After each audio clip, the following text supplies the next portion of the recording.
ஃப்ளக்கார்ட் தானே. இது வந்து நிறைய வெரைட்டி இருக்குது ஃப்ளக்கார்ட்டில்.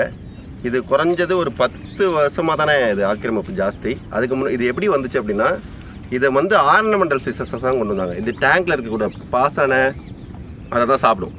அதுக்காக தான் கொண்டு வந்து டேங்க்கில் வச்சுருந்தாங்க. ஏதோ ஒரு ஃப்ளட்டில் வெள்ளத்துலேயோ இல்லை வீட்டில் வளர்க்குறவங்களோ கொண்டு வந்து வயலில் ஆற்றுலையோ குளத்துலையோ விடும்பொழுது என்ன ஆயிடுது, அது நினச்சே பார்க்க முடியாத ஒரு இம்பேக்ட் இனப்பெருக்கம் வந்துச்சு. இது என்ன பண்ணுன்னா சேம் அதே கேட்டகரி தான்.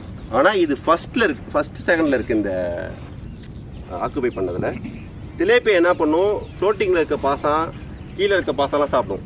இது வந்து பார்த்திங்கன்னா நம்ம அந்த கண்டை வெரைட்டி எல்லாமே கல் கேப்பில் அந்த பாசானில் தான் போய் எக்கு போடும்.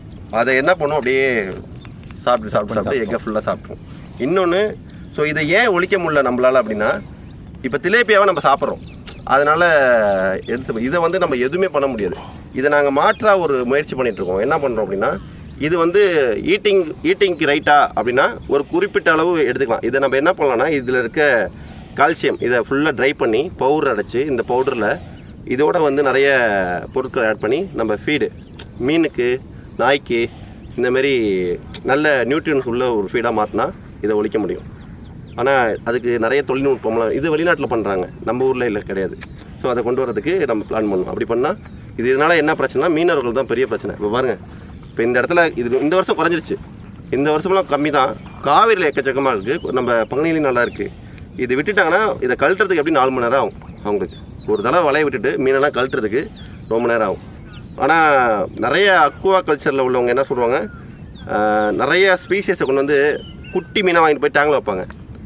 அது வந்து கொண்டை பெருசாக இருக்குமே, அது என்ன நேம்மா, ஃப்ளோரானா இருக்கட்டும், ஷார்க்காக இருக்கட்டும், இல்லை எந்த வெரைட்டியாக இருந்தாலும் பெருசாகிடுச்சுன்னு சொல்லி கொண்டு போய் குளத்துலையோ லோக்கல் ஆறுலையோ விடக்கூடாது, தப்பு. அது அப்படி பண்ணால் இந்தமாரி தான் விளைவுகள் வரும். அப்போ அது என்ன பண்ணணும் அப்படின்னா, ஒன்று அதை கில் பண்ணணும், இல்லைன்னா வைல்டு அந்த வனத்துறையிட்ட அதை ஹேண்டில் பண்ணணும்.